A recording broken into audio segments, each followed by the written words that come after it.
안녕하세요. 저는 청각장애를 가지고 있는 40대 남자입니다. 지금 다시 돌이켜 생각해봐도 너무 가슴이 아픈 기억들입니다. 하지만 많은 사연들을 보다가 저도 많은 분들께 제 얘기를 해드리고 싶었고, 저도 얼마 전 10년 만에 알게 된 모든 사실을 꼭 누군가에게라도 말을 하고 싶었기에 이렇게 용기를 냈습니다. 정말 충격적일 수밖에 없는 제 사연, 꼭 끝까지 읽어주시면 감사하겠습니다. 저는 어릴 때 추억을 떠올려보면 참 하루하루가 힘들고 너무 벗어나고 싶었던 기억들만이 가득합니다. 비록 아버지께서는 많은 재산을 갖고 있으셨고요, 생활에 있어서는 돈이 부족하다거나 그런 건 전혀 없었죠. 하지만 어머니가 제가 어린 나이에 집을 나가면서부터 제 인생은 참으로 쉽지가 않았습니다. 평소와 다를 바 없는 어느 날, 제가 초등학교 4학년이 되던 해였습니다. 아버지는 갑자기 저보다 2살이 어린 잘생긴 남자아이를 데리고 오더니 제 친동생이 인사를 하라고 했습니다. 저는 어릴 때부터 많이 왜소했던 터라 그 아이는 저보다 키도 크고 체격도 훨씬 좋았었죠. 알고 봤더니 제 어머니는 아버지의 불륜 사실을 알고 나서 맞바람을 피시고 집을 나가셨던 겁니다. 별로 저에 대한 사랑도 크지 않으셨던 분이었기에 어머니는 열심히 살아라 라는 마지막 한마디를 남기시고는 훌쩍 떠나버리셨죠. 그리고 제 동생의 친어머니는 갑자기 암투병을 겪다가 돌아가시게 되었고, 홀로 남겨진 아이를 내버려 둘 수가 없어서 아버지는 저희 집으로 데리고 오셨던 겁니다. 동생은 처음부터 제게 적대심이 굉장히 심했습니다. 자신의 어머니가 돌아가신 게 제 아버지 탓이라고 늘 생각했었고, 그런 아버지의 밑에서 곱게 자라고 있었던 제가 절대로 좋을 리가 없었죠. 집에서도 학교에서도 동생은 아버지가 없을 때는 저에게 짓궂은 장난을 쳤습니다.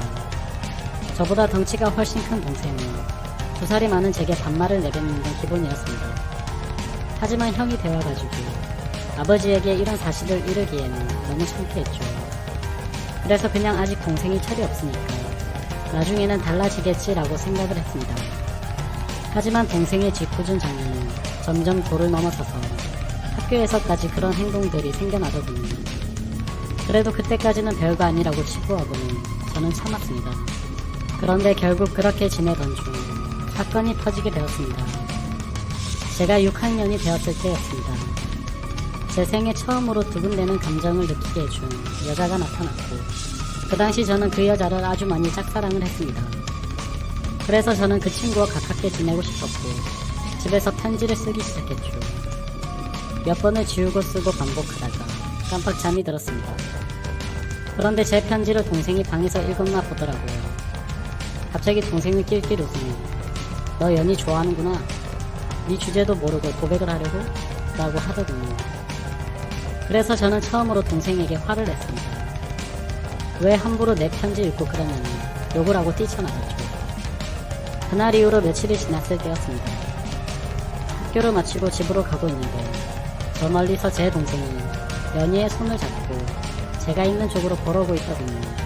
그러면서 동생은 저를 가리키며 "우리 형인데 같은 반이라며?" 라고 웃더라고요. 그때부터 저는 도저히 참을 수가 없었습니다. 눈물이 나는 걸 질끈 참고 집으로 뛰어갔습니다. 집에 가자마자 분노가 폭발해서 펑펑 울면서 눈에 보이는 동생의 물건을 모두 다 던져버렸고, 옷도 가위로 마구 찢어버렸죠. 30분 정도가 지났을 무렵 동생도 집으로 들어오더니 제게 뛰어들었습니다.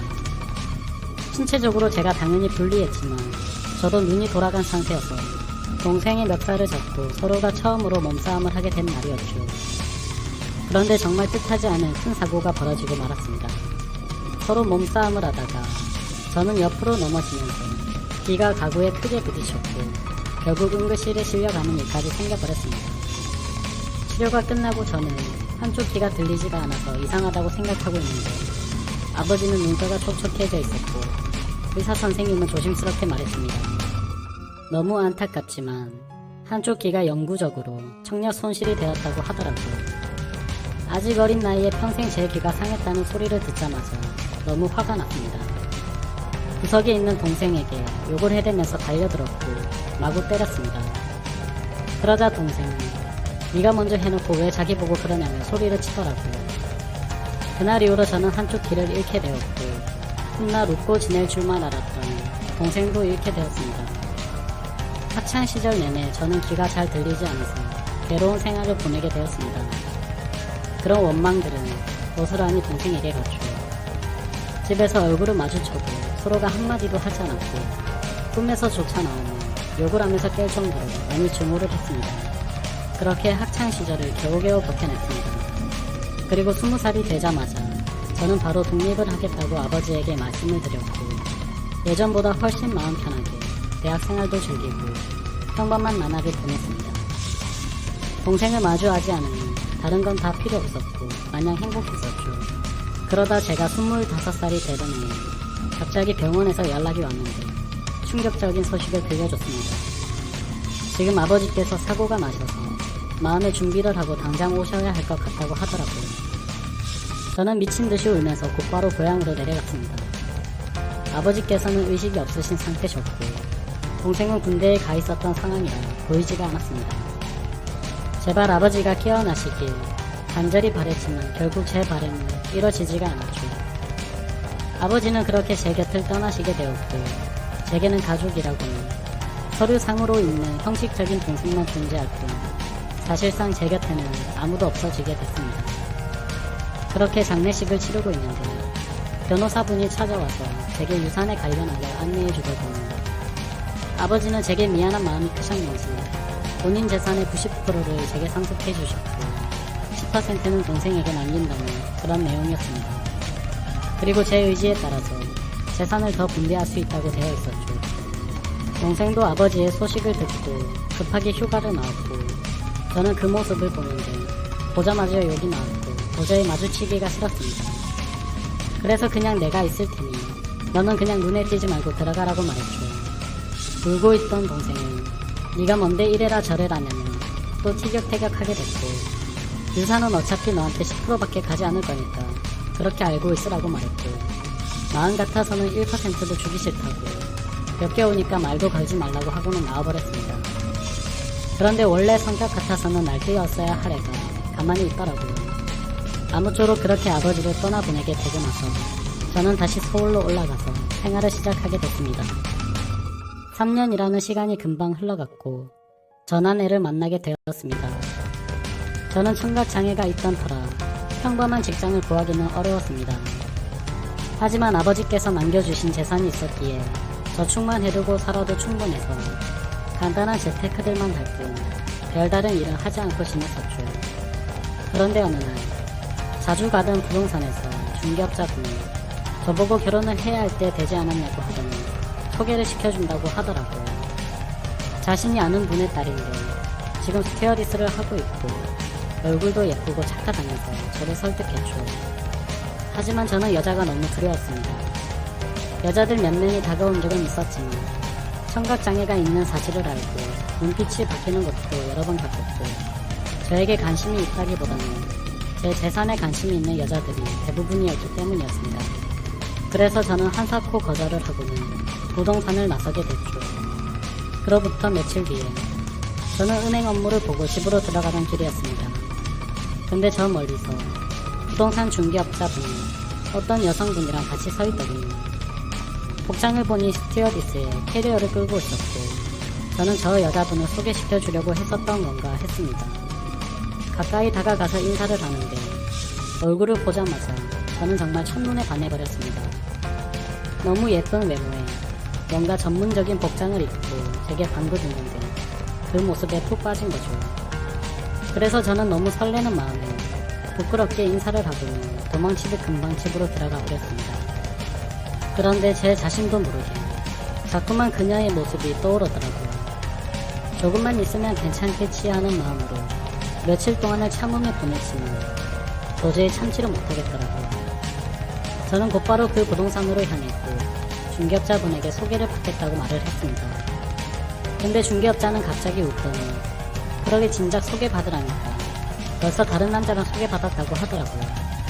그래서 저는 제 자신을 한탄하면서 알겠습니다 하고 돌아서려는데 일단 여자분한테 한번 물어나 볼게요 라고 해서 저는 금세 기분이 좋아졌습니다. 그렇게 다행히도 여자분은 소개받은 남자와 잘 안되다며 소개를 받아보겠다고 했다고 하더라고요. 며칠 뒤 소개를 받기로 합니다. 저는 처음으로 미용실도 가고 명품 옷도 사서 최대한 저를 깔끔하게 꾸미고 약속 장소로 나갔습니다. 그녀도 약속 시간에 맞춰서 나오게 되었고 활짝 웃으며 제게 인사를 하는 게 평상복을 입어도 너무 아름다웠기에 저는 눈을 떼지를 못했습니다. 나이는 저와 동갑이었고 결혼 정년기가 되어서 빨리 결혼을 하고 싶어서 마음에 맞는 사람을 찾고 있다고 하더군요. 저는 최대한 그녀의 바람에 뭐든지 수긍을 하면서 호감을 사려고 노력했습니다. 그런데 다른 사람들과는 달라서 더욱 마음이 들었습니다. 제가 청각장애가 있다는 사실에도 놀라지 않았고 재산이 이 정도 된다고 해도 그렇구나 하면서 별로 놀라지는 않더라고요. 그래서 무력도 없고 사람을 편견하지 않는구나 싶어서 저는 더욱 빠지게 되었습니다. 결국 저의 적극적인 제시에 그녀와 저는 연인이 되었고 결혼을 전제로 만나다 보니 주로 하는 이야기가 미래에 대한 이야기였죠. 그녀는 어떤 곳에서 어떻게 살고 싶다부터 시작해서 결혼을 하더라도 스튜어디스는 계속해서 하고 싶다고 하더군요. 저는 뭔들 다 좋았습니다. 그녀만 저와 함께 할 수 있다면 제 모든 걸 다 바칠 준비가 되어 있었죠. 그렇게 저희는 연애를 시작한 지 6개월도 되지 않아서 곧바로 결혼을 하게 되었습니다. 결혼을 한 뒤로 6개월간은 그 누구도 부럽지 않게 많이 행복했습니다. 그런데 제가 알던 제 아내는 어느 순간부터 다른 사람처럼 점점 변해가더라고요. 쉬는 날에는 백화점에 가서 1000만원이 넘게 쓰는 건 일상이었고 새벽 늦게까지 연락이 안 되는 건 기본이더라고요. 저도 그때는 정신이 나갔었던 것 같습니다. 그렇게 하는데도 저는 다 좋았고 불만이 크게 없었거든요. 그런데 결혼 1년 차 때부터는 제 아내는 저를 벌레 보듯이 무시를 하기 시작했고 잦은 비행으로 출장을 가면 연락이 안 되는 건 너무 당연하다는 듯이 반복했습니다. 심지어 우연치 않게 휴대폰을 보니 출장 가서 다른 남자들과 사진 찍은 것도 같지만 그냥 용서를 해주고 넘어갔습니다. 하지만 그렇게 몇 번을 더 바람을 피더니 나중에는 대놓고 남자친구가 생겼다고 그런 말들을 당당하게 하더라고요. 저는 그때 당시에는 아무 말도 하지 못했습니다. 너무나도 사랑했던 탓에 이미 제 사고방식은 정상적인 작동이 불가능했죠. 그냥 그렇게 밖에서 놀고 다니고 항상 집에는 들어오니까 이런 말도 안 되는 생각을 갖고 살았습니다. 그리고 바람피는 모습이 제 눈에만 안 보이는 어느 정도 참을 수 있다라고 생각을 하고 버텼습니다. 그런데 어느 날 저는 정말 너무나도 충격적인 모습을 보고야 말았습니다. 제가 사업과 관련해서 미팅이 있어서 호텔 로비에서 커피를 마시고 있었습니다. 그런데 익숙한 모습의 여성이 보이더군요. 바로 제 아내였습니다. 말로만 들었지 실제로 저렇게 호텔에 드나드는 걸 보니 너무 화가 나더군요. 그리고 더 충격적인 건 옆에 있던 남자였습니다. 아버지가 돌아가신 뒤로 단 한 번도 연락하지 않았던 바로 제 친동생이었습니다. 그때 문득 생각이 들었습니다. 재산을 조금 받고도 조용했던 이유가 저렇게 내 재산을 노리고 접근하려고 했던 거구나 생각했죠. 저는 곧장 폭발할 것만 같은 마음을 추스르면서 조용히 둘을 따라갔습니다. 사실 그때는 제발 제가 생각하는 게 아니길 바라는 마음으로 따라갔죠. 그런데 결국 그 둘은 같이 한 방으로 들어가게 되었고 저는 조용히 문 밖에서 눈물을 흘리면서 비참하게 서 있었습니다. 30분가량이 지나고 벨을 눌렀죠. 그러자 문이 열리더니 제 동생이 가운만 입은 채로 문을 열더라고요.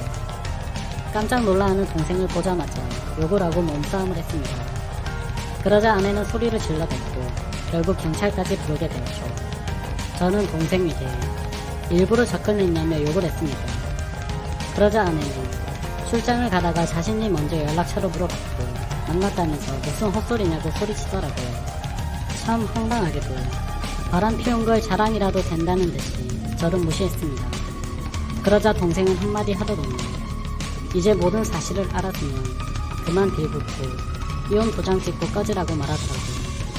그러자 아내는 옆에서 비웃으면서 이제는 도저히 같이 못 살겠다며 말하는데 정말 가슴이 무너져 내리는 것 같아서 소리내서 펑펑 울었습니다. 너무 행복하다고 생각했던 제 가정이 이렇게 무너지다니 믿을 수가 없었죠. 그때부터는 저도 도저히 버틸 자신이 없었고 모든 걸 내려놓기로 했습니다. 그렇게 저는 아내와 결혼 생활 2년 만에 결국 끝을 맺고 말았고, 아내와 동생은 주변 사람들의 눈을 피해서 해외로 이민을 가게 됐죠. 그 뒤로 매일같이 술만 마셔댔고 일상생활을 전혀 하지 않고 살았습니다. 제 인생은 도대체 왜 이런가 싶었고, 사람에 대한 배신감이 너무 컸기에 앞으로 어떻게 살아갈 것인지 고민했던 것 같습니다. 그런데 사람은 결국 시간이 모든 걸 해결해주려고 한 해 두 해가 지나가지고 저도 모르게 웃고 지내고 있더라고요. 그러다가 지금의 제 아내를 만나게 되었습니다. 너무 힘든 시기여서 여자에 대한 적대감이 심했었지만 너무나도 자연스럽게 제 마음속으로 들어오더니 지금은 결혼한 지 6년 차지만 단 한 번도 다툼 없이 행복하게 지내고 있습니다. 전 아내와 달리 사치도 절대 부리지 않고 항상 알뜰하게 저축하고 지내는 그런 천사 같은 여자를 만나게 되었습니다. 그러다가 2달 전쯤 갑자기 10년 만에 전 아내에게서 연락이 왔습니다. 해외 번호라 혹시나 싶었지만 그 혹시나가 맞더라고요. 저는 차갑게 말했습니다. 무슨 염치로 감히 나한테 전화를 다 하냐고 했죠. 예전에 있었던 일은 미안했다니 사과부터 하더군요. 그리고 그 다음으로 한 말은 정말 좀 많이 놀랐습니다. 사실은 동생이 이민을 오고 나서 2년도 채우지 못하고 세상을 떠났다고 하더라고요. 술만 마시면 매일같이 욕하던 동생이 이미 이 세상에 없다고 하니 너무 많이 놀랐습니다. 그래서 말을 더듬으며 물었습니다. 아니 왜 갑자기 멀쩡하던 애가 왜 죽었냐고. 그리고 죽은 지가 8년이 됐는데 그걸 왜 이제 말하냐고 했습니다. 그러자 전 아내는 할 얘기가 많은데 전해줄 것도 있으니까 다음 주에 한국으로 들어가서 만나서 이야기하자고 하더라고요. 그렇게 일주일이 흐르고 난 뒤 저는 전 아내와 만나게 되었습니다. 물론 제 아내에게는 예전에 있었던 일도 다 말해줬었고 동생의 소식을 말해주면서 만나고 온다고 미리 말했는데 오히려 저를 위로해주면서 조심히 다녀오라고 했죠. 저는 단도직입적으로 물었습니다.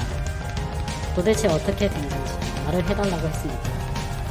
그러자 전 아내는 갑자기 눈물을 흘리면서 사과부터 하더라고요. 내가 정말 죽어 마땅한 사람인데 너무 미안하다며. 사실은 그때 당시 소개를 시켜줬던 부동산 중개업자와 전 아내는 둘이 만나고 있었던 사이였답니다. 제 재산을 알고 의도적으로 접근을 했었고 그 덕분에 결혼을 하고 나서 제 돈을 흥청망청 쓰면서 몰래 비자금도 많이 빼돌렸다고 하더군요. 그리고서는 말했습니다. 사실 당신 동생은 많이 원망하고 있을 것 같은데 정말 이렇게 계속 살다가는 자신이 미쳐버릴 것 같다면서 용기를 냈다고 하더라고요. 동생과 전 아내는 불륜 사이가 맞았답니다. 물론 그건 전 아내만의 생각이었다고 했죠. 동생은 전 아내와 이민을 가고 나서 곧장 모든 사실을 밝혔답니다. 사실은 암에 걸려서 회복이 불가능한 상태였고 당신을 형 옆에서 떼어내려고 했다고 말했답니다. 그런데 전 아내는 이미 제 동생에게 많이 빠져 있어서 동생이 떠나는 날까지 옆에 서 있었다고 하더군요. 그리고는 제게 노트를 건넸습니다. 사실 동생은 절대로 이 비밀을 제게 말하지 말라고 해서 평생 말하지 않으려고 했답니다.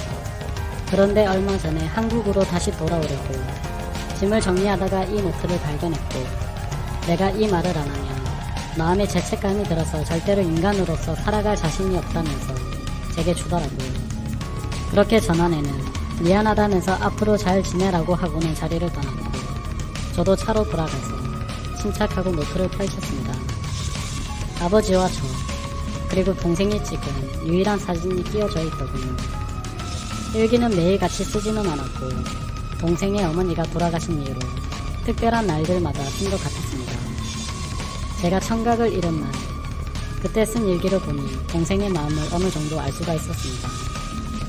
동생은 저에게 사고를 입힌 뒤로부터 매일같이 죄책감에 시달려 살았던 것 같습니다. 우리 엄마가 떠난 게 형의 잘못이 아닌 거 아닌데 내가 왜 그랬을까 자책하면서 그래서 그날부터는 제게 편한 거라면 뭐든지 해주려고 했더군요. 제가 동생에게 말을 하지 않으니 서로 말을 섞지 않는 게 어린 나이에는 배려라고 생각했고 그날 이후로 자연스럽게 형과는 돌이킬 수 없는 사이가 됐다라는 그런 글이 있더라고요. 그리고 학창시절 제게 놀림을 줬던 그 친구를 언급하면서 욕을 적었고 결국에 혼쭐을 내줬던 것 같습니다. 어느 날 동생이 얼굴에 멍투성이가 되어서 들어왔던 일이 그때가 떠오르면서 얼핏 기억이 났습니다. 아버지가 돌아가신 이후로는 자신이 눈에 띄지 않는 게 형의 행복이라 생각했고 절대로 다시는 나타나지 않으려고 했답니다. 그런데 가망이 없는 암이 걸렸다는 사실을 알게 되었고 저를 마지막으로 멀리서나마 보고 가려고 했답니다. 그렇게 저희 집으로 오던 중에 전 아내가 다른 남자와 저희 집으로 들어가는 걸 봤답니다. 동생은 제 결혼식도 멀리서 지켜봤었기에 아내의 얼굴을 알고 있었죠. 그래서 당장 뛰쳐들어가서 다 부숴버릴까도 생각은 했지만 제 성격을 너무 잘 아는 동생은 침착하게 자세한 내막을 알아봤고 자신이 나서봤자 제가 이혼하지 않을 거란 걸 알았답니다.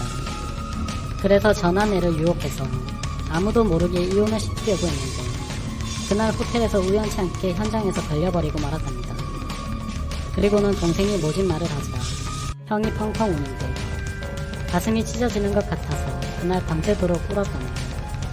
저는 그 글을 보는 순간 또다시 미친듯이 눈물이 났습니다. 동생의 마음은 몰라줬던 게 제 자신에게 너무 원망스러웠고 저를 위해서 자신을 희생하고 떠나간 동생을 너무 많이 보고 싶었습니다.